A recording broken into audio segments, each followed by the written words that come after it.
Welcome to My Life, Chassidus Applied, episode 187.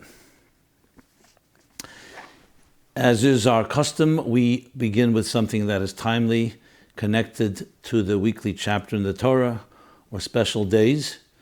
And with that, we are now in the beginning of the week of Chayei, Parshas Chayei, as the Alter Rebbe says, daf mitzayt. And as it was interpreted then by the Mittler Rebbe, it means to live with the Parsha that we read in that time, which has its own profound lesson that I've mentioned a number of times, that if you really want to know what's happening in today's times, it's not by looking in the New York Times or other newspapers, but looking into the eternal message that is both timeless and timely and relevant to us personally. So that's Parsha Chayei. This week is also Chof Cheshvan, the 20th of Cheshvan, the birthday of the Rebbe Rashab, being that comes before Shabbos Parsha Chayei, even though we've already started Chayei from Sunday. Let me begin with Chof Cheshvan. Chof Cheshvan is the birthday of the 5th Chabad Rebbe, Rab Shalom Dov Ber, the middle son of the Rebbe Marash, who assumed the leadership, was born in Tofresh Chof Aleph, and then assumed leadership Tofresh Mem Gimel after the passing of the Astalkos of the Rebbe Marash, but officially did not assume the leadership for 10 years. His brother left Lubavitch in different reasons. So the Rebbe Rashab, known as the Rambam of Chassidus, because as the Frierdiker Rebbe says, he gathered together all the sugyas, all the themes and concepts and ideas in a very organized fashion, as the Rambam did. What did the Rambam do? The Rambam writes in his introduction, he took everything up till his date, from the Talmud, from Mishnah and Gemara, and of course afterwards Ge'enim and the Rabbanon Savaroi and everything, the commentaries, to his point, and put it into an organized form of Yad HaChazaka, the first codified book, which we call the Mishnah Torah Yad HaChazaka. And as the Rebbe set up in Tov Shemem Daled in 1984, the learning of Rambam every day. So the Rebbe Rashab did the same thing with Chassidus, and especially in the two famous Hemsheichim of Tofrei Samach Vov, which is the year 5666, corresponding to the year 1906, and the year and Hemshech Ayin Beis corresponding to the year 1912.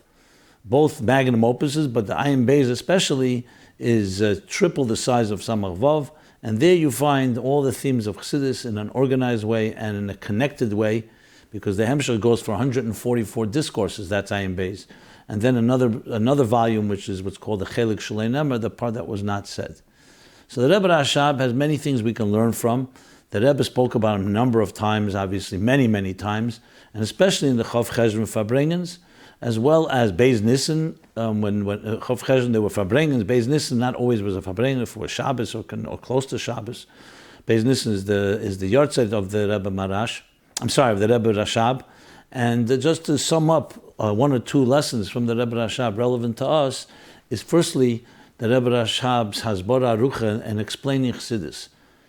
The Chassidus that we know today, obviously coming to us through the lens and through the channel of the Rebbe, as the Rebbe said once to one of the secretaries, that you can't understand Chassidus without the Rebbe Rashab.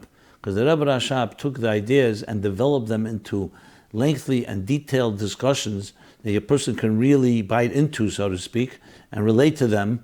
Whereas the Alter Rebbe, of course, the points are there and all the fundamentals are there. The Mittler Rebbe elaborated on, and the Tzemach Tzedek organized in his fashion.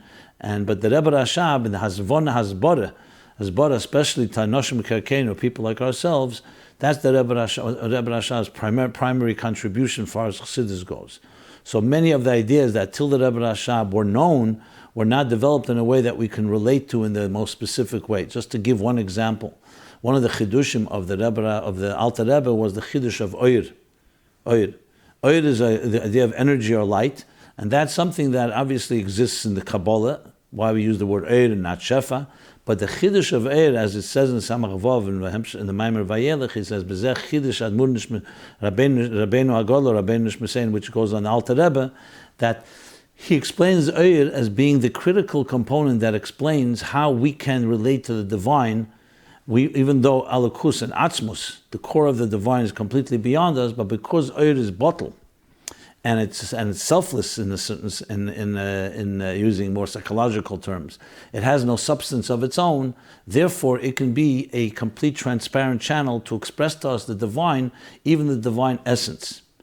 And he explains there how the Alter Rebbe's Chiddush goes beyond what the Kabbalists before him had the dilemma: how does the divine connect with existence?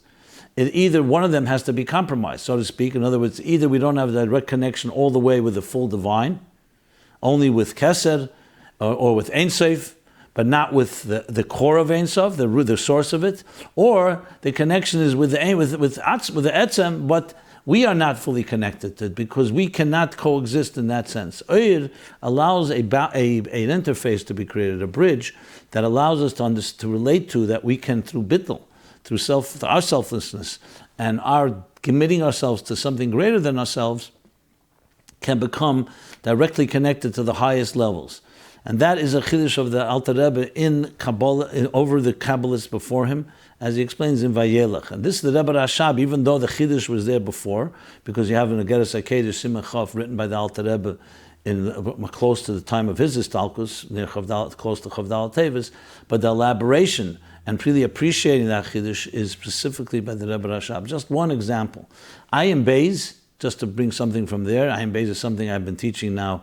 I give a daily class in Ayin Beis. Anyone wants to check it out, there's a special channel and special website called ayinbeis.com where you can find all the chapters that we've learned, and we continue to post more and more of them. We're close to the middle of volume 2. So the Ayin Beis is essentially the story of interfaces. I just mentioned an interface of Kesed, and explaining, taking all of Chassidus and showing how Chassidus gives us the bridge and the stepping stones for mortal, self-absorbed individuals and a reality like our own, our paradigm, and connecting to the paradigm that is the divine paradigm. Obviously, Eid is a key component, as I just mentioned, but Ayin Beis elaborates that on an extensive way. Now, how does that translate into Chassidus applied? It translates into the simple fact that the whole point of it is that we as human beings can refine ourselves and climb the ladder of personal refinement and growth to become more aligned with what our purpose is, which means the divine purpose for which we were created. So what the Rebbe Rashab did, presented a comprehensive blueprint of helping us achieve exactly that. Doing what? To be able to find ways that we can become more godly and less so-called mortal. Remain human beings, but elevate ourselves to the point where we could become so refined, we become complete kalim, transparent channels for the divine in this world, which of course is the whole purpose of existence that leads to the Geula, when we will be completely aligned with the purpose of our existence. Today we have a dichotomy and a schism between who you are and what you do, between form and function, between our bodies and our souls. When there's that complete alignment, complete, step by step, we align ourselves more to that purpose, we become healthier human beings. So the concept of being a healthier human being, emotionally, psychologically, intellectually, in relationships with yourself, with others, every aspect of our lives we have this blueprint that helps us have a model for which we can compare ourselves and juxtapose our beings. It's like when you teach someone art or music, you show them what the great masters have done, because then you have a standard which to emulate. And then you could say, okay, I'm here compared to what I can be. And that is exactly what Chassidus does. It paints for us a backdrop of what it means to be a better and a perfect human being. Perfect relative, obviously, to what we're capable of. And as such, for example, in Tanya, the Beinani is that capacity that each person can reach. And the Alter Rebbe paints the picture of what is a Beinani, the one who controls his thought, speech, and action, and all the details that he elaborates. Our aspiration is now we have that model, you can work toward it. You ever see, for example, if a person gets, let's say, an X-ray of their lungs, you'll see the doctor will display the X-ray of the lung with a healthy lung, so that way you can see the difference. You see what healthy lungs look like, and by comparison, you can see where there may be, God forbid, something that needs repair or needs healing. And the same thing is with everything. When you have a perfect model, you can then take the imperfect one and juxtapose it. That's what Chassidus provides us. The Esses Spheres, as the Alter Rebbe says in Tanya, are the the building blocks of existence and also the DNA of each one of us, the microcosm. And in Atzilus, the Esser spheres are in their perfect form, this perfect structure. As it goes to Bria, Yetzirah, Asiyah, they're not as perfect. And when we climb that ladder and we look at what is a perfect form of chesed compared to ours, we then can improve and say, okay, here's the way I love, and here's a healthier way of loving. The same thing, a healthier way of discipline. And the same thing with each one of the spheres as an example. The Rebbe Rasha provides us with the proper explanations and details that a person can actually implement that. That's one thing. Another end is the activity of the Rebbe Rasha was one of the chidushim was establishing Temchet Mimim.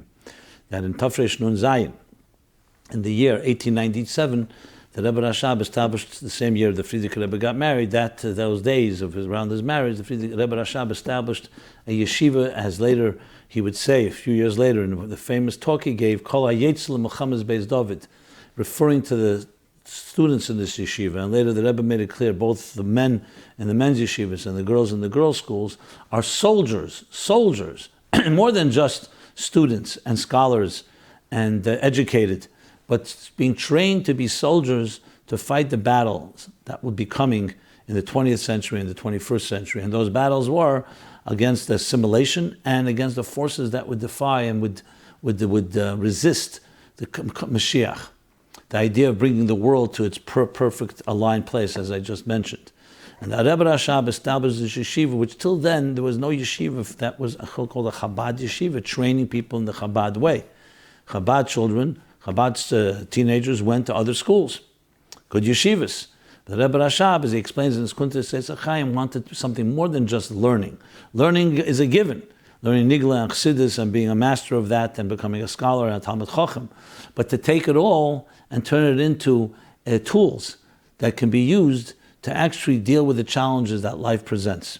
And with that, Rebbe Rashab initiated and preempted, Magdim Refuah L'Maka, preparing the healing before the cure, before the illness, that as the 20th century would continue to evolve after the World War I and World War II, and the challenges that we face till this day, the Rebbe had an army coming out of this yeshiva that was trained there.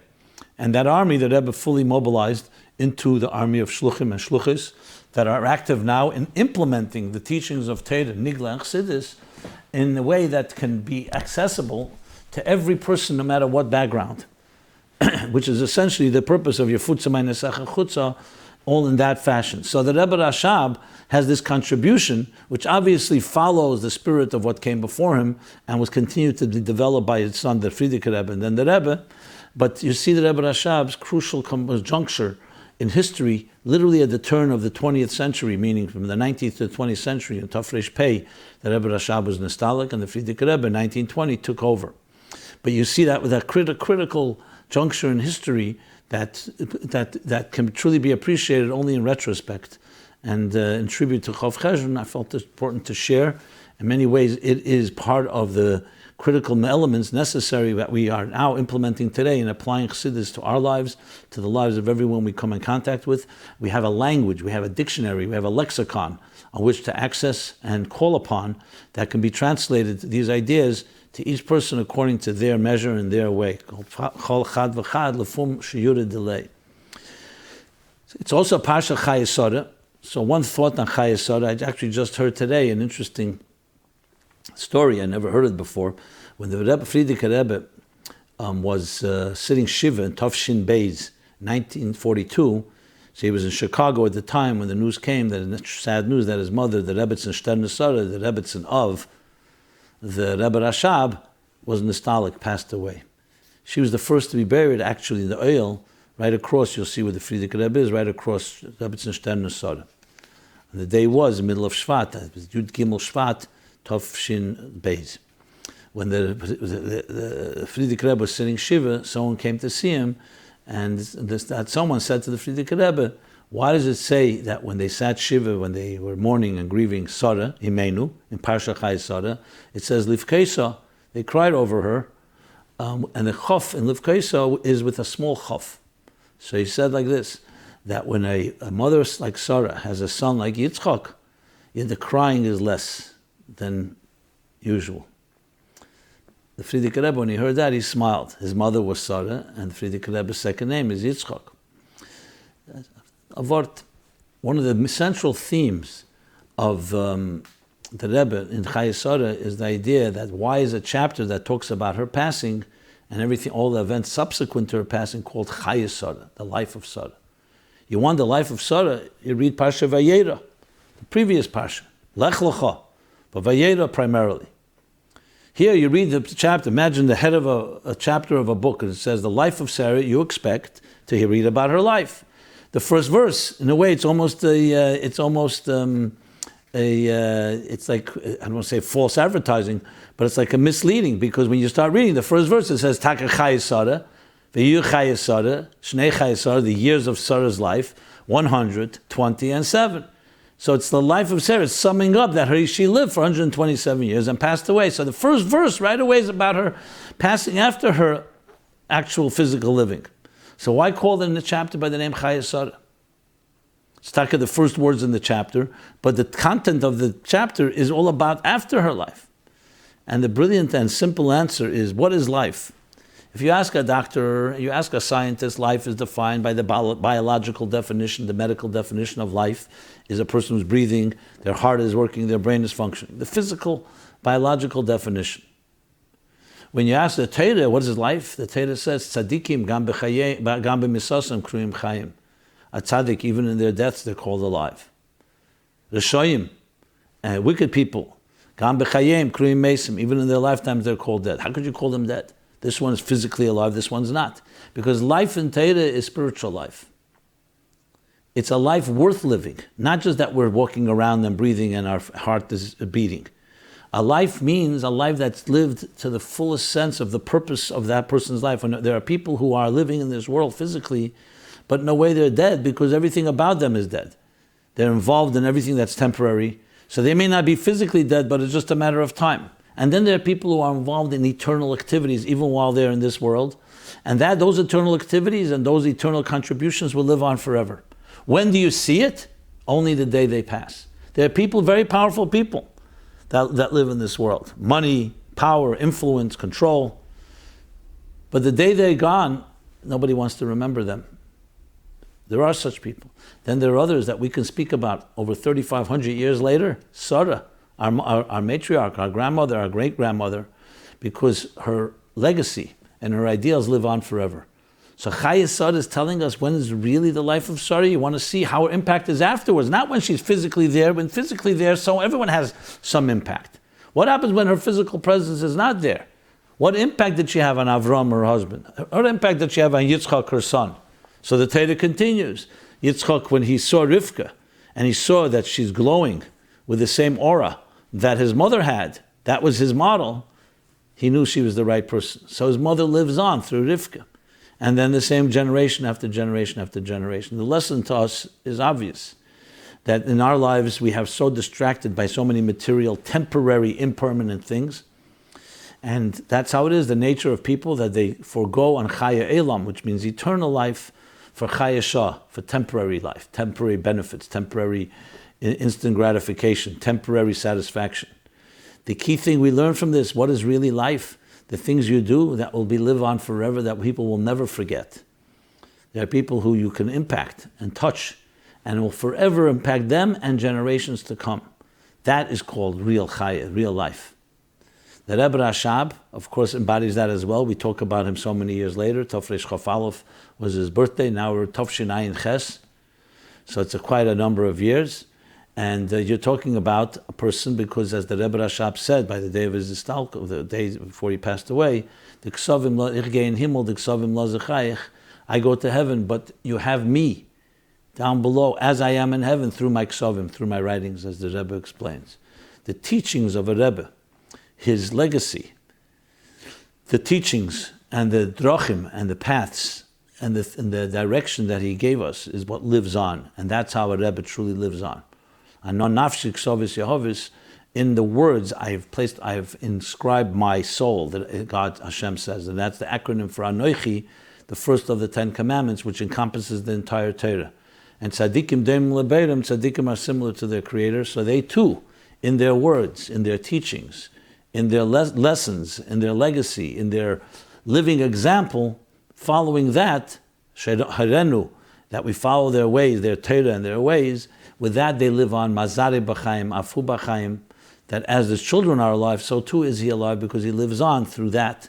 And that was his whole life, as the Algeris HaKedesh says, that the life of a tzaddik is not physical, fleshy life. Chaim psorim, it's not life of flesh, it's a life of chaim ruchnim. Ava v'yira and amuna, love, awe, and faith. And that lives on in each one of us as we're inspired, and that is what's called true life, true life. So it's a completely different interpretation, what is life? And its lessons are quite obvious to all of us, because it comes down to daily decisions that we make. Are you choosing that which lives on forever, or that which is temporary, that will not live on, that does not last very long? Most pleasures, if not all pleasures of this world, no person dies with, and even half of their desires are fulfilled, because desires are are mercurial and hollow. They give a lot of pleasure, and they can be very distracting and seductive, but they do not have the Chayei, the eternal life that we have the capacity to be able to reach. And each one of us, especially with the powers that we get from the Rebbe, our Sarei Menu, the Rebbe Sternus, and the Friedrich Rebbe, the Rebbe Rashab, and all the Rabbeim, as they live on through their teachings and their directives to us.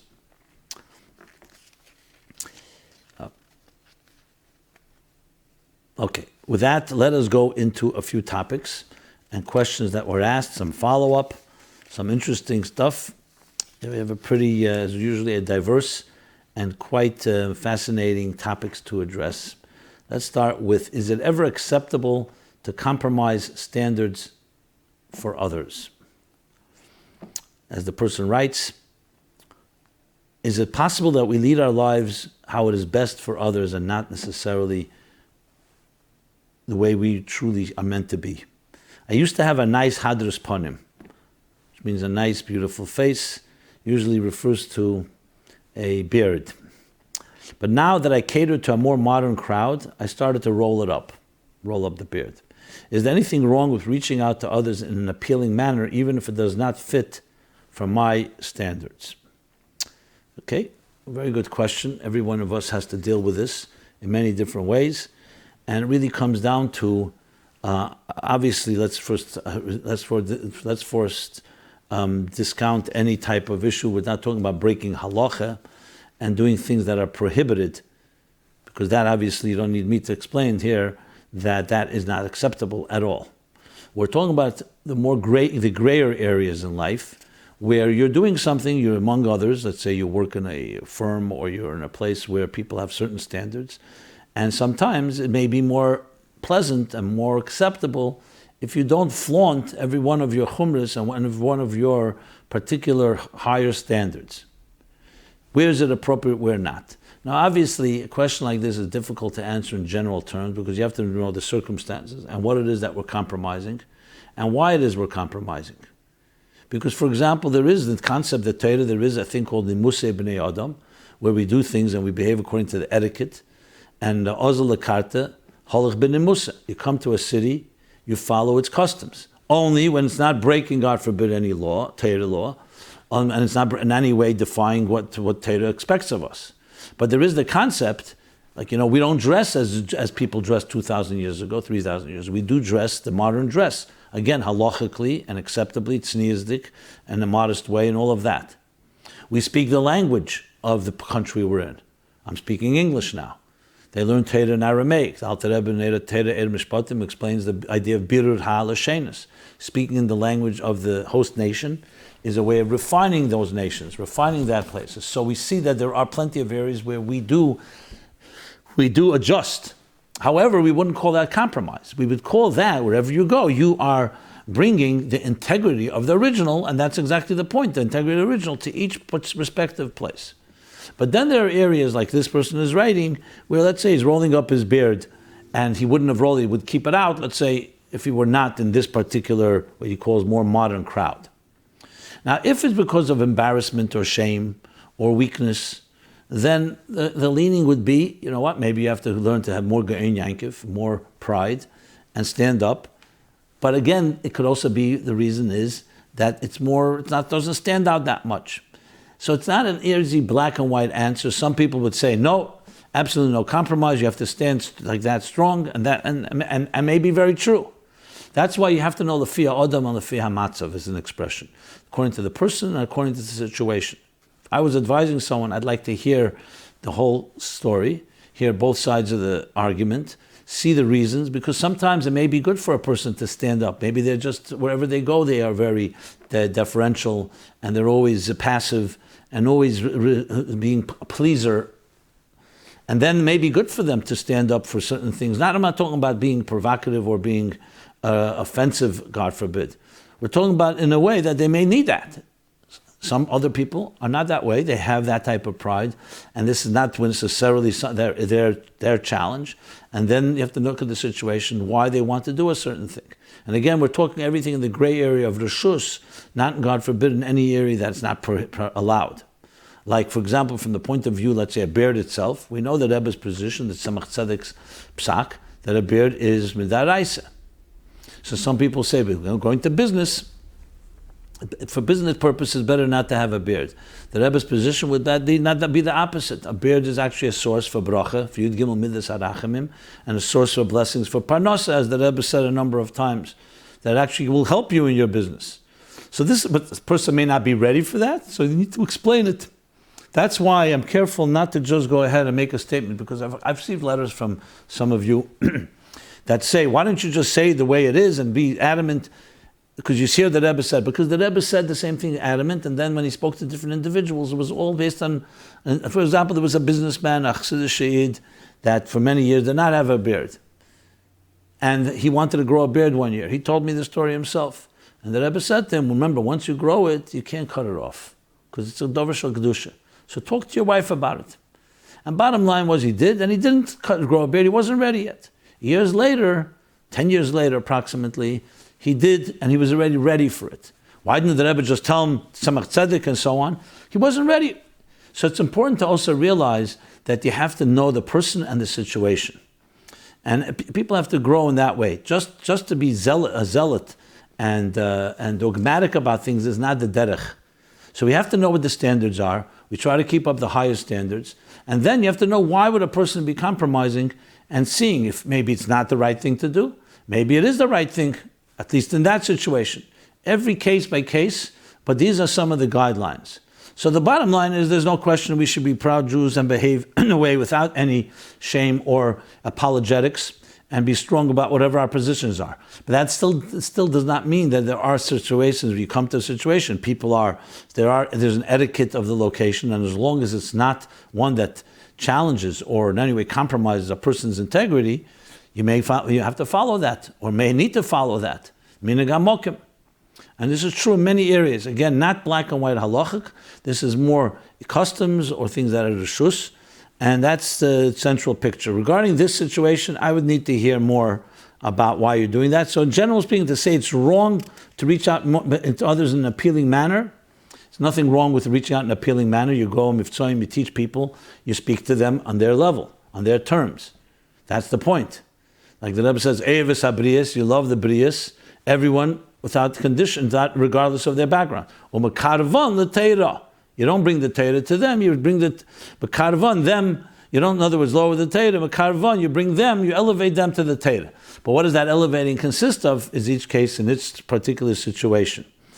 And also knowing that a person should not necessarily compromise their standards, because standards are standards, and you don't want to get in a situation where it's a vicious cycle. You begin to slowly compromise most of your standards for these reasons, not for the right reasons. So that's the general perspective on the topic. And as I said, above all, it's knowing that yes, we have standards, and it's always healthy to hold up to your standards, even though sometimes you may be mocked, as the Shulchan Aruch opens up, al yevish mepnei maligim. We should never be ashamed of those that will laugh, because that's one of the biggest challenges in life. And that is obviously an area where we need to work on and not compromise. Because many people will say, you know what, I don't want to stand out, I don't want to look different. But sometimes looking different and standing out is part of your individuality and part of your Yiddishkeit, and actually part of something that will engender respect from others, because they see you stand for what you believe in, and you don't hide it and you don't compromise it. So that's a critical component. and I wanted to state that. I think I stated it at the outset, but I state it now even more unequivocally. At the same time, once you establish that, knowing certain circumstances, sometimes you need to be a little prudent and know how and what in each circumstance, and how discreet to be, how loud to be, how direct, and so on. And it always has to be done b'darkei neima, b'darkei shalom. Even a person has standards, and it's maybe healthy not to compromise them in any way, and in that situation, and that there's a reason not to, then even that has to be done not like you sound obnoxious or sound condescending or like obstinate. It has to be in a way that people look at you and they say, wow, beautiful, refined person. Look at that person. He or she lives up to higher standards. That's the way you want to elicit the reaction that people have, not like someone who's just arrogant and obnoxious in their so-called higher standards. And then there's this scenarios and situations, as I mentioned, where it's a gray area where it's possible that certain things need to sometimes be tempered down and so on. Not again knowing the right circumstances and the right reasons. But generally speaking, that's the approach to take. And again, knowing the person and the matzav is critical. The person and the situation. Okay. Next question. Can I believe yet have no relationship with God? I received your email, how to personally respond to a terrorist attack.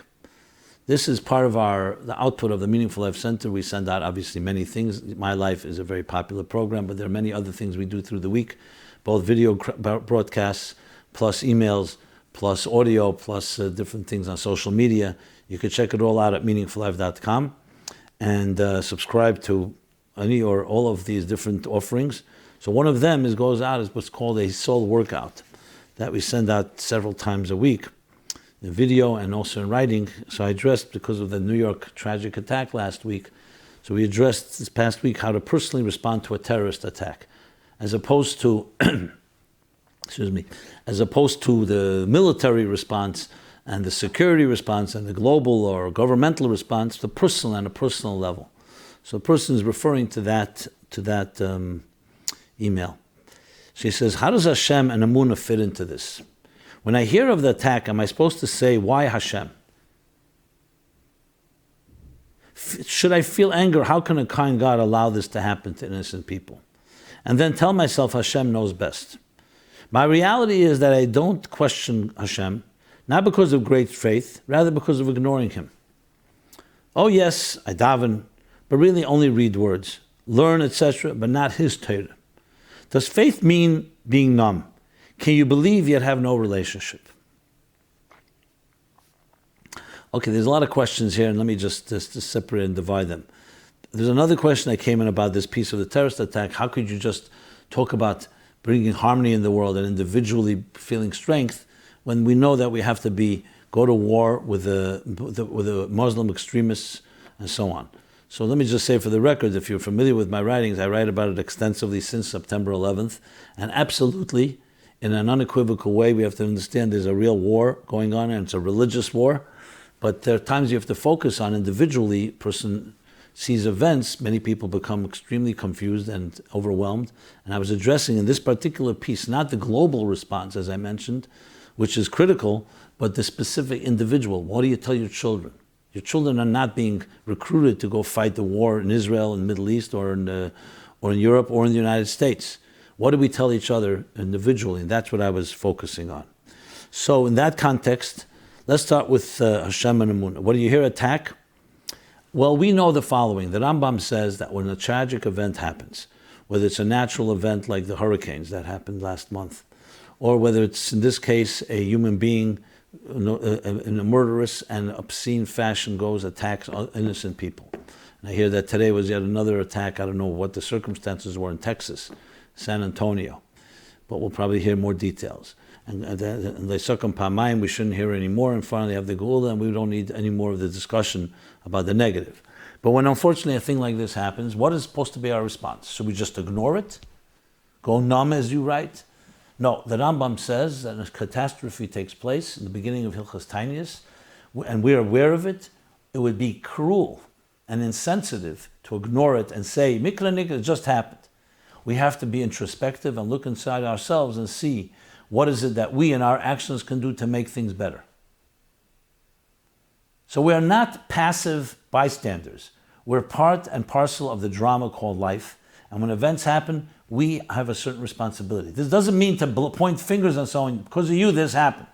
It's looking at yourself in a sensitive way and realizing, as the Rambam writes elsewhere, that we have to always see the world evenly balanced between the positive and the negative. And your good act can tip the scale and bring personal and global redemption. And Hilchot Shuvah, the Rambam writes this. So our attitude when we hear an attack is, by all means, we can cry out to God. As a matter of fact, the name for Yishmael in these Parshas means Yishmakel, that God should listen in the future.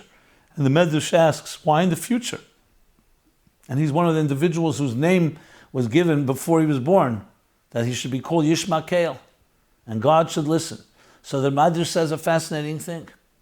Because when in the future, when Yishmael will perpetrate atrocities against people, Yishmakel, God should listen to our prayers.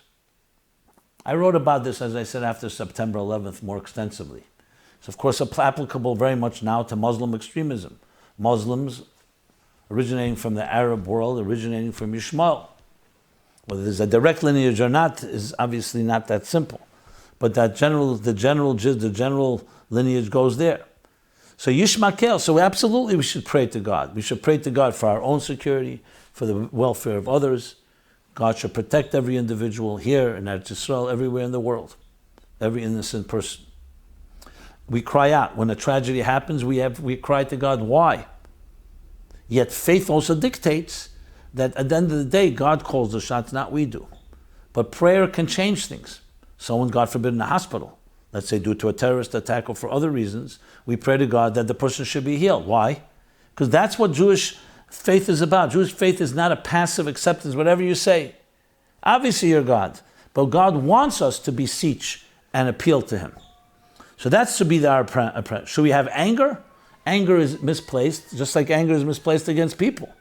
Obviously, our blood boils when we see tragedies and we see injustices of this nature. But in Judaism, everything has to be positive. Anger should be channeled to something positive. You're angry, use that energy to do some extra good deeds. Bring more goodness into the world. Bring more light. Light dispels darkness. More mitzvahs, more Torah, more kindness. When you see cruelty, bring more kindness. So what we do is we challenge God, as Moshe Rabbeinu challenged God, Lama Hiresa, why did you do evil to the people? Even though it was Pareh that was doing it. Avram, in last week's chapter, challenges God about Zdoim. People will say, that the judge of the entire world was not doing justice. And yet these are the people of greatest faith, because faith is not passive bystander. It's an active player. An active player includes praying for it should be better, praying it shouldn't happen again, and then doing the right things. That's our approach. Instead of just challenging God and saying, why did you do that? We may never have an answer. The Rebbe writes in one letter about the Holocaust to someone, we don't know why, but we know what we must do. We don't have an answer why it happened, but we have to ask, what are we going to do about it? That's the key. And that is itself what God expects of us. As far as your other question about that you don't question God because you have no great faith, not because of great faith, because of ignoring, basically because of indifference, and everything being more mechanical, what can I tell you? If you're writing to me, I have to say to you, and I'm glad that you're writing, that no, that's not acceptable. I'm not judging you, and I'm not criticizing you, but it's not acceptable. You're a human being. We're all human beings. We were blessed with life. We were blessed with intelligence, with feelings. We have to learn to grow. In our personal lives, let's for a moment put this aside, issues between us and God and terrorist attacks and so on, or other events in our lives. In our personal lives, we have a family, and something's not going so well. What do? You say, oh, you know what? I'm just going to become numb. Of course not. You gartel zechan is called, you tighten your belt, and you figure out what to do. And if you need help, you ask others for help, you and your spouse. You ask friends, family, you do something to get things better. If you have an issue with children, if you have an issue in your own personal life, you have an issue with parnassah. The same thing is when it comes to these events. To become numb and just become like on low maintenance, on low flame, and almost, as you describe it, is very depressing. Faith should be dynamic, vitality. It means that God did not give us a challenge that we cannot overcome. It means when there's a challenge, it means you have the power to do something about it. So I don't have enough words to say to you that you have to get off your butt, pardon the expression, and do something. Not take an attitude, I'm just going to step back. And yes, we should have a relationship with God. That relationship is not always a smooth one. It could be rocky. It could be challenging to us. It could be challenging because situations in life are not always fair. And we have to, but it has to be a relationship. And a relationship has to be dynamic. So no, I cannot just read this and just say, it's fine, your words, my realize that I don't question Hashem, not because of great Rebbe, because of ignoring Him. Ignoring Him, He gives you life every moment. Every day He renews His contract with you. What are you doing to live up to that? That's how you have to ask yourself that question. And I'm saying this in a loving way, an encouraging way, not in a critical way. No, it does not mean to be numb faith. Faith means to have the connection, but work on a relationship. At times we go to automatic pilot because we can't always have the same dynamic energy and vitality. But that doesn't mean that's what's the standard or expected. We have to always work on it. Just like in a marriage, you can't say, I'm going to be numb and just say, you know what, things are not good, I'll just accept it all. Work on it. And if you can't do it yourself, bring in other people. That's how I would respond to this. Okay, next question. Just let's take for a moment, and I'll just share that this is a good opportunity to tell you how you can write questions into us, and that's simply by going to meaningfullife.com/MyLife, where there's a forum, anonymous forum. You could ask any question, any comment, anything you'd like to address. It's an open forum, and you can address things I haven't talked about, new things, and thank God questions keep coming in. Please keep them coming. And I will try to address everything. Just I want to remind you that in case your question has not been spoken about yet, it's simply because we have a backlog of quite a few questions. And it will all be addressed, please God, just a matter of time. Sometimes we also fit the questions of the same family together, or sometimes connected to a certain period in time. So everything will be addressed. Just bear with us. We also, meaningfullife.com/MyLife, have the archives of now 186 previous episodes, 186, which you can search by topic, by keyword. What recourse do I have after I was removed from my shlichus post? I was recently taken off as a shliach. I was dealt with very unfairly. There is no one to talk to in Merkus. Everyone knows the corruption that's going on there. They don't listen to the Vad Rabban Lubavitch, etc. How do I cope with this? And how do my children cope with this? What do we tell our children? And how do we educate our children that they should become shluchim despite all that we went through? On a similar note, my son tells me he doesn't want to go on shlichus because it's like a desert where you have no friends, you hardly have a minyan, etc. What do I answer him? I read this completely unfiltered, as you can see, and I hope nobody gets offended about what I've read. I tried to be a fair platform. People voice things. I want to give them the ability to ask the question and not silence them, and I think we can all agree, even if it's a question that may be unpleasant and sometimes says something critical. I'm not intending here to criticize anyone. I'm intending to actually convey completely exactly as I received this note and address it to the best of my ability. And my ability means based on what I have learned and seen in the Rebbe's words, in his Farbrengens, his Sichos, Maamorim, letters, answers, directives, and Yechidus, and so on. With your help, and many of you have tremendous help, cannot do it alone, have sent many answers of the Rebbe that I did not have, that I shared. And including a question like this, if anybody has answers, questions, comments, please submit them. And I will share with you what I've heard and seen from the Rebbe on this similar topic. It's very important to mention that there are many people who say that a lot of things are politicized. And there's a truth to it, a lot of truth to it. People politicize things. The Rebbe was a Teira'id, and is a Teira'id. What means Teira? Shulchan Aruch Teira. That's a Rebbe. No politics, period. It's critical, especially in dealing with sacred institutions that the Rebbe himself established. And shlichus is maybe the number one of them all. The Rebbe himself was the one that sent shluchim out. It's critical that all of us put aside personal agendas, and for that we have a Teira, and we have a Shulchan Aruch. Time and again, hundreds of times, if not more, The Rebbe's answer to any similar question, now, when I read the question like this, I say to myself, not what I'm going to say, what would the Rebbe answer? And then either I find an answer that's literally to the question either exactly like this or close to this. If not, an answer that the spirit of the answer applies to the situation as well. There's so many of them that I decided not to read one because there's a number of them, and I've read them a number previous times we spoke about shlichus. It's very clear again and again. Anyone who writes a question like this, the Rebbe would say, you have to go to a Rav, a Meyer, who understands the situation, and you're entitled to bring someone to a din Torah, or at least to a masa matan, to sit down to talk with someone for mediation purposes. It doesn't have to be binding initially. It can be just to talk like a yedid, a friend that can hear two sides and talk about it. If not, you may have to take something like a mediator that is binding, or a rabbanim, like the Rebbe says, zabla. This one brings his tainus zeberer v'zeberer, which means that two people bring someone that represents them, and those two choose a third party. And then you have what's called a Torah way of dealing with conflict. Whether it's a conflict in the area of shlichus, a conflict in the area of business, a conflict in the area of real estate, a conflict in any dinim of damages and litigation, all the things that we know, that's what we have a Torah for. The Rebbe never wavered from that. And there's no one above the law. Everybody is subject to the same Torah. So as such, I don't know the circumstances. I hear what you're saying. My heart goes out to you. But there's always circumstances. There's often always another story. I just saw it settle a note from the Rebbe to someone who writes to the Rebbe a certain grievance. And the Rebbe says, Posh, it's obvious when there's a grievance between two people, you can't advise one without hearing the other, which is actually a din Oshel Shulchan Aruch about Rabbanim. But even as advice goes, even on a common sense level, you want to hear the whole picture. And that's not suggesting that I don't think what you're saying is right. Maybe you're 100% right, but it's always important to know what is the picture.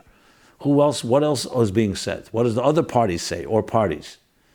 And absolutely, if you feel alone and isolated because you don't feel you have protection, you don't have connections and so on, you have to find a sympathetic Rav, someone that understands your position, who can advise you, just like it is within the legal system. You go to a lawyer who represents you. And that lawyer has more clout than you may have.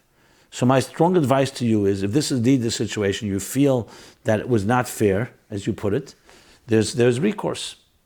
And you should go over that recourse. If you need assistance, there are people who can help advise you. You have to go, don't give up. If one person can't help, go to another person, until you get that right advice. Now I understand people will say, I'm being naive. We know that fights go on, and they never get resolved, and there's different politics involved, and then this one controls things, and then it's not going to come down to what's fair and just.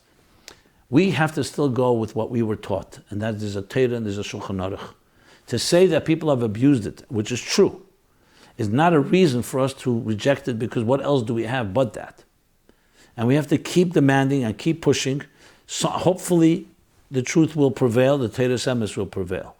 This is what the Rebbe wants of us. The Rebbe never wanted us to suddenly become resigned or cynical because it doesn't always work. Sometimes, yes, it doesn't work. Let's be very honest and blunt. I'm not going to sit here and say to you that it's all perfect, the system. You go to a Rav, you're going to get fair, just treatment.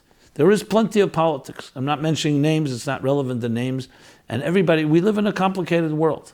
But and I'm talking now as an adult, as a mature adult, I'm not talking naively, what else do we have if not that?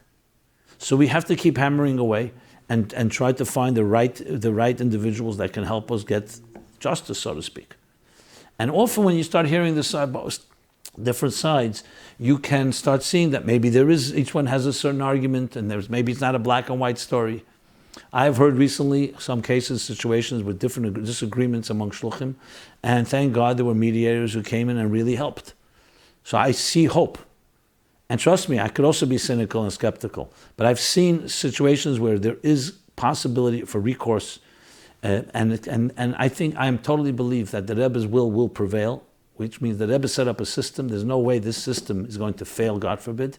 Doesn't matter how many people are corrupt and how many people are bankrupt or in their deis and in their faith and their way of running things. The Rebbe's will prevail. Emes me'eretz titzmach.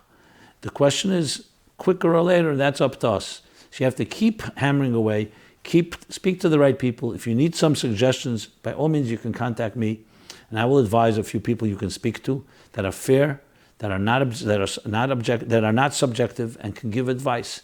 There is recourse. And I say this to anyone listening to this. Do not think things are hopeless. I see many people who feel weak because they don't feel they have the family connections, they don't feel they have the, as I said, the protection and other things. But there are people who are fair and want to do what the Rebbe wants. And that's who you have to connect to. I don't care if 1,000 people are not. Find that one person that is, the 2, the 3, the 4, the 5. And the numbers I'm throwing out, I didn't mean by the word 1,000, I just meant to say, to make a point. It's not important the numbers here. It's important to find those that do have that attitude. Okay. The next question. The Rebbe's advice to a single father. Hi, Rabbi Jacobson. Question. Did the Rebbe provide any communications offering guidance which is shayach, relevant to a single father with physical custody of 2 young boys whose mother is OTD? OTD, off the derech, meaning left Yiddishkeit. As the Rebbe said, le'esata, and an external level, meaning for now and externally. Would love to see any correspondence from the Rebbe. Thank you in advance. Bracha v'atzlacha. I looked around, I must say, and I have not found a direct advice to a single father. I found general advice to similar situations, but I wanted to read this because there may be someone out there that will be listening to this. If you know any advice to a single father, here's an individual calling out. I'm sure he's not the only one, sadly. Please send it to me, and through that forum or through email at meaningfullife.com. You can write directly to me, simon@meaningfullife.com, if there is indeed an answer or a letter that I may not be aware of. I didn't find something. I can't say I went through everything, but based on my research. But I will say, since you're asking the question, the general approach from the Rebbe in these situations is, obviously the children have a mother, and unless she's destructive or abusive, even if she at this moment is going through her own challenges, it's important that they maintain a relationship with their mother, even if you have the sole custody. And obviously as cordial as possible, because it's important for the children to realize to have that. That's one thing that is critical. Obviously circumstances, we have to know the details, but that's a general approach. Number 2 is to find help, either financially help someone to help, because a father alone is very difficult to do things to find help.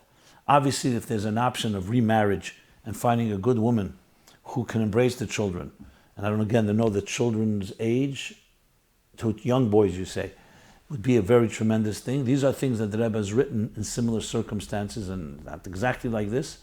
And overall, making sure that you have support. Support in general, friends, mashpim, because it's difficult, it's a big burden, and you really need a lot of strength and help to be able to get through this. Again, if anybody has a direct answer to this type of question please share it, and I will read it for the benefit of this individual and anyone else that may be dealing with this. The next question. This maybe is the controversial question of the night, or the most, maybe not sure. Is there anything wrong with a yellow Moshiach flag or pin? My son came home with such a pin, and he asked me if there was anything wrong. I told him it's associated with a group of people that terrorize others with their extreme beliefs of the Rebbe being Moshiach and not going to the oil.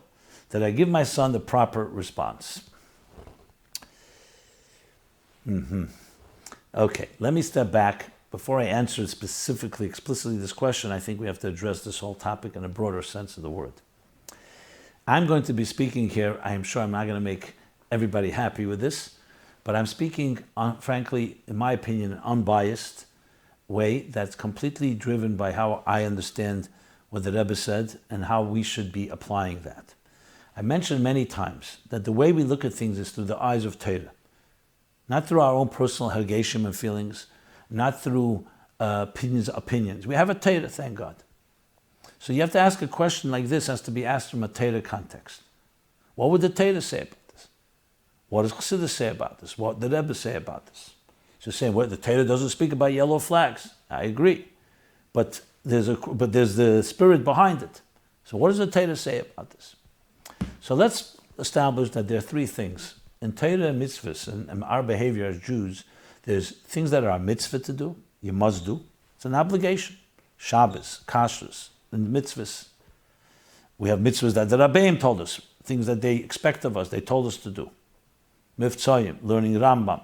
So it's not a mitzvah sesa daraisa, but it has that element of an obligation for a chassid. Then there are things that are prohibited to do. You're not allowed to do. The Torah asks it. The Rebbeim told us we can't do it. It's clear. Then there's the largest body, which is the gray area called reshus. Reshus. Open up Tanya Perik Zion. Perik Zavov and Zion. And you'll see there's a thing called reshus. When you eat a meal, that's reshus. What does it mean? It's not a mitzvah to eat. I'm not talking about Shabbos and Yontif. And it's not an aveda to eat either. You can eat, it's neutral. You could do it in a way for Kedusha, and then you elevate it, or you can use the food and eat in a non-appropriate way, halachically, and use the strength for the wrong things. That's the shus.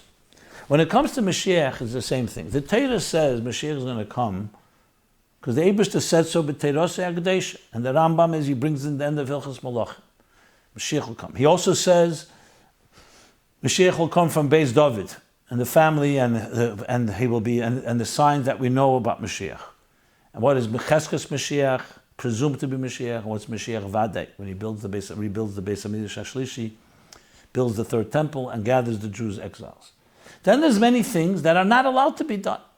For example, we're not allowed to go build the Beis HaMikdash. Le'sala b'chemer, there are things you're not allowed to do in the regard of bringing the Gula. Like the Friedrich Rebbe's famous Sikha, Yehi Hashem Elokeinu, was saying, what does he say? That nicht mit unser Ratzen sind wir gegangen in goals, nicht mit unser Ratzen will wir rausgehen von goals. Not with our will, this is actually from the Rebbe Rashab, did we go into goals, not with our will we go out of. We have to do whatever we're told to do, Torah, mitzvah, spreading Chassidus, in the case of Mashiach and Gula, spreading Mashiach and Gula, that the world is ready. And there are things that are reshus, how you do it, to what extent, and what aces, and so on. I don't know the genesis of the yellow flags and the pins. I have no clue where it comes from. It's definitely not from any sikh or Meyer from the Rebbe. I know people cite that the Rebbe in the shins, by La'alta L'Tshuva, La'alta Gula, they say he had a pin or wore a pin once or twice. I don't know if it was permanent or was, I assume it wasn't. He wore a pin, but he wasn't wear it on the outside under the lapel. So some people base it on that.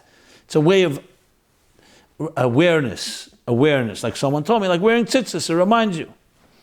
So I'm not here to criticize or condone that behavior. To me, it's reshus at best.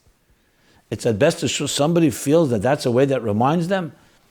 I don't see it osir. There's nothing in the Torah that says you're not allowed to remind yourself. However, when it gets fanatical, where it becomes you have to wear it, and it becomes a whole movement, that to me is already outside of the pale, because it's at best optional. Maybe. I see that it's become like a representative of something. You do this, you're part of a party. Parties and Torah and Chassidus don't go hand in hand. Torah and Chassidus is God's way. There are things that are reshus. Some people do some things a certain way, another way. When it becomes something that is associated with imposition, where people do it in the hachas to demonstrate this is what I am, they will disrupt. They'll bring a flag or do other things that will disrupt others. Then I would say it's already borders on the area that is not permissible. I don't know if it's an aveda, but it's definitely not appropriate to impose upon people, to make people uncomfortable, to insist that you know and that, especially a thing that's reshus at best. Even things that the Rebbe told us that we have to do. Even that the Rebbe said, B'darkei ne'em and B'darkei shalom. So once things become associated, like you're telling your son that it's connected with extreme beliefs, people who terrorize people, I'm not going to say everyone that uses a yellow flag and has a pin is a terrorist, or that terrorizes others. But since it's associated, what does that say? That's already bad. So the etzem inyan is reshus, in my opinion, that has become associated with that does taint it, to be very honest, and the people they're doing a disservice because basically it's putting people away from the whole point. Mashiach is about more shalom, more achdus, and so on. But I want to make it clear: I'm not here to come and condemn it. I'm not here to condone it. I'm talking openly, straight, as I see the picture here. Now, as far as the Rebbe with Moshiach and not going to the oil, that again are extreme positions, meaning, when I say extreme, and the Rebbe being Moshiach is based on sources. But if it becomes something that becomes a party line, that you have to insist and impose it on others, and not going to the oil is another party thing, this is people's own hergeshim that not necessarily have any basis. They don't basis in shlichus, even though everybody go find the source for anything. But there are things that we know that the Rebbe said for sure, and there are things that If you're an objective person, can't say for sure he said so. You have a headache, that's your own personal thing. Once it's become this point of a public display, that's where you start getting into areas that have nothing to do necessarily with Kedusha and with Yiddishkeit. Should you have said to your son now that's associated with those people? I probably would not have put it quite that way. I would not have phrased it. I would have said, let me tell you what the Rebbe does stand for, what we know for sure. Because I think if you stick to what the Rebbe stands for, instead of just saying it's not that and it's not that, in general it's a healthier approach. So I would use the opportunity to sit your son down and tell him, let's learn some shlichus together. The Rebbe wanted Lil Midin Gula Moshiach. He wanted us to live with it. He wanted us to talk about it. And put it in a way that is that so-called is stripped from any particular flag or no flag or against or for. Bring what the Rebbe says, and then everybody can use that and apply it as they see fit. I would stick away from any group or any individual that's either pro or con in these areas that are not stated specifically by the Rebbe. I think I was being clear, and I'm not trying to. Some people are going to suggest that I'm trying to be diplomatic here. I'm not being diplomatic at all. I think I stated very clearly what the position I understand being. But please comment and throw in your questions, and I'm happy to hear any comments that anybody has on this matter. Okay, I need to deal with three other things. Then we'll do the Chassidus question, and then the essays. Okay, this is a very sad question, and I really weighed and struggled whether I should even read it on air. But then I feel somebody's wrote this. I hope it's an authentic letter, but I know that I've received other letters that are similar. So let me read it. And this is a little viewer discretion advised. How do I cope with the feeling to molest kids? Well, I mean, obviously, molesting children is a terrible, maybe one of the worst possible crimes, because it's not murder once, it's constant murder. So the first thing you need to know, if the person who wrote this question is listening to this, if you have any such feeling, it's the equivalent of feeling like you want to murder somebody. What do you do if you want to murder somebody? You need help. You need to talk to someone that can help you. And I don't just mean a nice person who's going to just say everything is good. Someone who can address the issue with you. Hopefully, best is a professional. Because at the end of the day, a person who's ready and has a temptation and a feeling of hurting somebody, if they can't control themselves, then you should do is you lock yourself up. You should sign up for an institution or somewhere where they will not let you behave destructively to someone else.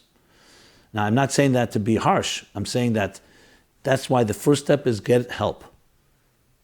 Because this is not acceptable at all. This is not some optional thing. This is real serious consequences. And I don't have strong enough words to make the case. So get yourself help. Talk to someone that you can trust, someone that will help you get out of this situation. It may need extensive work. It may need less work. But the good news is if you're already acknowledging it and you're reaching for help, get that help. And if you need help in finding a professional psychiatrist or psychologist, or someone who understands. And I'm not talking about, don't go to a mashpia who just understand the gravity of the situation. Not someone's going to tell you just to go learn Chassidus.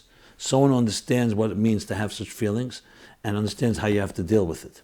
Obviously, there's many Chassidic ways to deal with it, but this is serious. When I hear this, it's equivalent of hearing someone telling me they want to commit suicide or they want to murder someone. And you have to address it with that type of gravitas. So I don't want to scare anyone, but since the question came in, that is my unequivocal response. There were two follow-ups, which take the temperature down a little from this intense last question. One was about the food crawl that discussed last week. Hi, Rabbi Jacobson. I really enjoyed the class last week's and look forward to start listening to it weekly. I was a little surprised that the food crawl question wasn't answered properly. Your answer was that it's nice and expected to have restaurants open up in our community. And yes, that is needed and good for the community and living up to the Rebbe's expectations of a thriving community.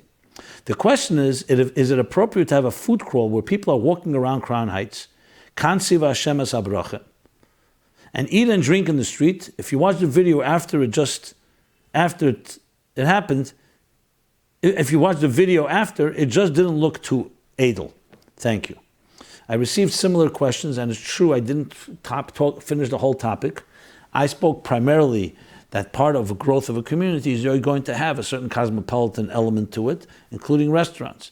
That does not mean that's Chassidus, obviously. The Rebbe and his community wanted to be the highest standard. So I suggested that's exactly what we need to do as a community grows and there's diversity and different people, and including restaurants and other outlets and joints and so on. That's the case when you bring thousands of people as guests. Soon, a few weeks, will come shluchim and their guests. There's kinus shlichus, there's Gimel Tammuz, there's Yud Shvat, there's Yud Alf Nisan, there's Tishrei, Simchas Be'Sheva. People, this week was a Shabbaton, beautiful Shabbaton with students.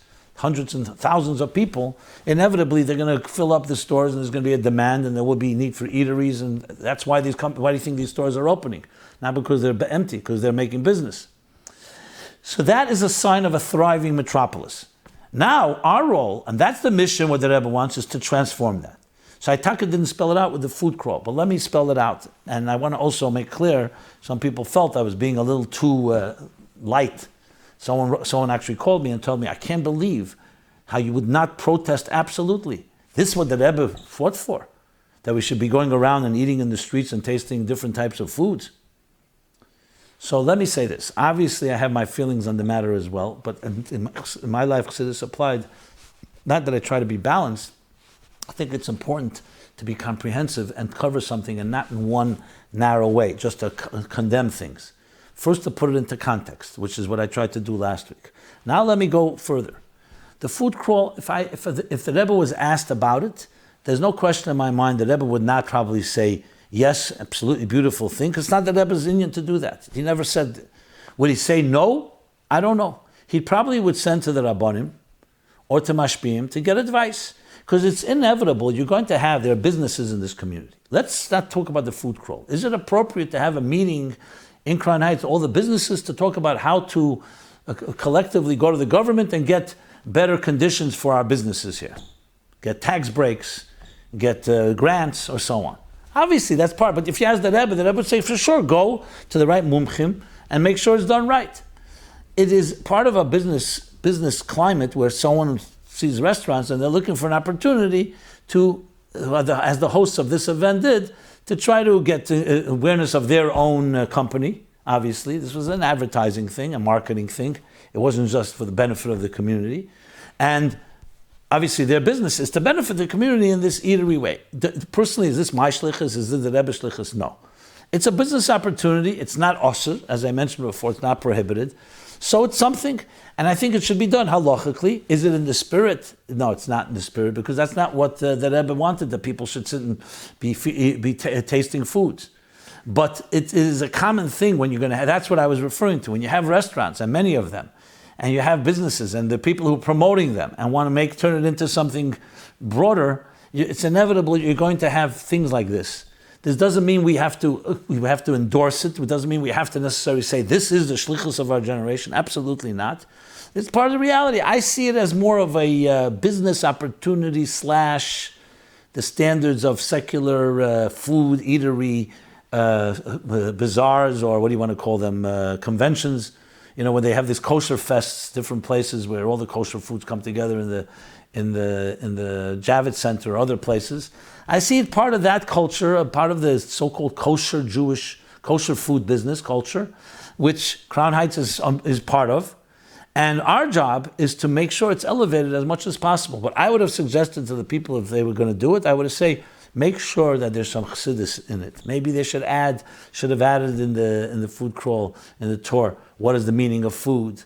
Lo yalechem levadei, the sparks, elevate it, turn it into something that you could say makes it a little more in the spirit of what Chassidus, what Crown Heights, what the Rebbe stands for. But that's the approach I would take, and rather going ahead and start making this like the biggest crime that's happened, it's reflective of a certain, I would say, probably losing sight of the ball, of the destination, of the objective of why we're here. But in a way that but the way to respond to it is in a positive way, not in a negative way, because it's not about going to war against a restaurant or against these type of things, but it's trying to infuse them with the ruchnius that it should be infused. And that's how I see it, that if you see a kosher festival or other things that are focused on food or other whether it's real estate or other business associations coming from Chassidim, is to infuse it with a Chassidic approach, because is it the way that Rebbe wanted us? No, he wanted everyone to be a shliach, to spread Yiddishkeit and godliness, and chutza. That's clear. So is it that? No, it's not that. The question is how to address it, and I hope this helped clarify that. Okay. Being that we are limited in time, and I see time is running, the next question I'm going to address next week. I'm going to move it off. Let me go to the Chassidus question. The Chassidus question is making a living parnassah mindset. Hi, Reb Simon. Can you please reconcile and explain the practical takeaways from the Meyer in Derech Mitzvah Mitzvah Tzigalachas Mitzvah, where it talks about the keli we make for parnassah, and I'll explain in a moment, versus the idea of Hashlach al Hashem Yavcha v'hu yichalka lecha. Okay. Even that Hashem will even make the keli for parnassah. So let's go back. Mitzvah Segalachas Mitzvah, he says that parnassah comes from the Eibishter. However, since the Eibishter wanted us to make a keli, we have to make a keli. But no matter how we do, no matter what we do, we're only going to get the parnassah that Hashem, once we make that keli. So to work extra time in business, to think you're going to get more parnassah, that's not going to happen. You have to make the keli, and then you'll get what God blesses you with. So basically, it's the focus on understanding the keli and not worshiping the container, but understanding it only as a container for God's blessing. Birchas Hashem hitashir, but berech Hashem alekecha b'chol asher taseh. God blesses you in what you do. But if you're going to work, let's say, extra hours, or put more energy into it, it's not going to change the amount of parnassah that you make. That's what he says. The questioner is asking, we have a place that it says, v'hu yachalka lecha, that God makes even the keli of parnassah. He makes the keli of parnassah. So seemingly we have a stickle contradiction here. The answer is, in a famous story with the Baal Shem Tov, the Baal Shem Tov was once needed something, so he went out in the street, he knocked on a window and walked away. Later his Talmidim said, why'd you walk away? Why didn't you wait for the person to come? He said, because it says, b'chol asher taseh, b'rech Hashem alekecha b'chol asher taseh. I did my taseh. And the Rebbe asked the question, what kind of taseh is that? Knocking on the window and going away. He says, for the Baal Shem Tov, that was enough. For others, they need to do more. They need to wait till the person comes. So essentially, the keli we make is relative often to the person you are. If you're on the level of the Baal Shem Tov, it's enough to knock. It's not enough to just sit and pray. He has to do something. Everyone has the action they need to do. The idea that the Eibishter makes the keli is because he can explain in two ways. Number one, that gufa that we make a keli is with God's power. Who gave you the intelligence to knock on a window, like it says, mi agdimani ve'ashalom. Even mitzvahs that you do with your initiative, but who created animals that from which you make cloth, parchment, which you use for a mezuzah? Who gave you the life force to be able to do that? So in a sense, the Eibishter creates even the keli in that sense, gives us the power to create kelim. Another explanation, and I believe in a Maamorei in Tov Reish Pei Tes, the Friedrich Rebbe speaks about it, another explanation is that we pray at times that the Eibishter should also create the kelim. Sometimes we don't know what keli to make. We still have to make our effort, but we pray that the Eibishter should make the keli. Never does it mean sitting aside on the side and just waiting for everything to happen as a miracle. That's for sure not the case. The question is whether we make the keli, and that's with the koyach of the Eibishter to make the keli, or the Eibishter himself, we ask to help us make the keli, or to bring the kelim and create the kelim that we can be able to then do our work. But even when the Eibishter creates the kelim, you still have to do the work, and you're parnassah. Now there's another contradiction that goes the other way. Sometimes in Samach Vov and the Maamorei Chassidus Kisaveh it says that the person's yigiyah makes a difference, and that when they work hard in business, it will make more parnassah. So it's already been pointed out that's not a contradiction to this Maamorei Derech Mitzvah, which is based on a Maamorei from the Alter Rebbe in Tov Kuf Samachay, because there it doesn't say more work, it means more yigiyah, more bittul. That when a person, so to speak, is aggravated or is frustrated, that creates a bittul, just so the bittul, like the seed that rots in the ground, brings growth. Same thing, that bittul will also bring growth. And also what he says there about that the language in the Meyer, there's a Meyer that he says there, the language is, let me just read it to you. Someone who wants to get wealthy, yarba b'schera, should increase in schera in material, in other words, in business. So what does it mean? So he says, it doesn't mean that you should work harder. It means to do different type of businesses, because then you're creating more kelim, and not just one asik where you work all the time. Each one becomes a keli that can be a chiddush for a new transmission from Hashem, because everyone's a keli. So there again, if it's not because of more work, it means to be yarba b'seh mischah in the sense of basically diversification. More to be said on all of this, but this is the brief answer. And if there's more discussion, I will follow up next week. With that, let us go to the three shorter essays than usual. One is Conquering Sadness by Betzalel Evenchik, University Heights, Ohio. And this is a written 16-year-old boy. What does Betzalel write about? Conquering sadness. In everyday life, there are many challenges that we face. Chassidus can help us overcome these challenges. These challenges are sadness, depression, and discouragement. And he goes on to speak about how Allah Chassidus, starting from the Baal Shem Tov, came to fight these inclinations, these negative feelings. And of course, the Tanya and Perek Lamed Gimel, that joy is the best antidote, the best way to combat them. And the difference between a broken spirit that leads to depression and a broken spirit that leads to motivation. A nice summation of Chassidus in general over the years in the context of Torah, of how we actually reach a place of conquering sadness. So I commend you for that. And this and all the other essays can be read at meaningfullife.com/MyLife. The new essays are posted every week, as well as sent to those that subscribe to our weekly emails. Okay, that's one. The next essay is As If God Actually Cares by Meyer, Wilkes-Barre, Pennsylvania, 17 years old. He writes about the famous discussion, does God actually care about our efforts? My essay will address the two following obstacles I had recently experienced, and to the best of my ability, I will explain how I overcame them. I was at a farbrengen in my yeshiva, the topic being discussed by myself and another student. Why am I doing God's will as if an infinite being really cares? The reason this topic was brought up, my friend and I had both lost all motivation to get out of bed in the morning, let alone serve God. So as we sat at the table, we started firing away questions, and the mashpia brought up concepts from the Rebbe, but in that state of mind, we couldn't hear it. Now, a short while later, after not wanting misery any longer, I decided to give the following all of my best. Here's my story on how I overcame my dry spell and how the Rebbe's teachings guided me through the darkness. And he goes on in a very personal way, and then bringing the Maamorei Chassidus and other Chassidus, talking about the contradiction of some Maamorei Chazal that say that God does not care. Do our deeds affect God or not? Does Hashem care? For what does Hashem care? And other places where it says that He does care, and the reconciliation between the two, that the answer being that it's not the work itself that God cares about, but it's the teitzah, the result of the Aved. Anyway, the essay is again a nicely done essay, and especially in the context of a personal way. Also, the Meyer of Isha Achas, the famous Meyer of the Rebbe, based on the Alter Rebbe's Meyer, also beautifully done, and thank you for that. And finally, the third essay, The Power of Introspection by Offer, Israel, and this is a 39-year-old person. Yeah, 39 years old. And he writes in Hebrew, and his essay is, let me just pull it up here, very short essay, about the topic of introspection, based on chapter 16 in Tanya. So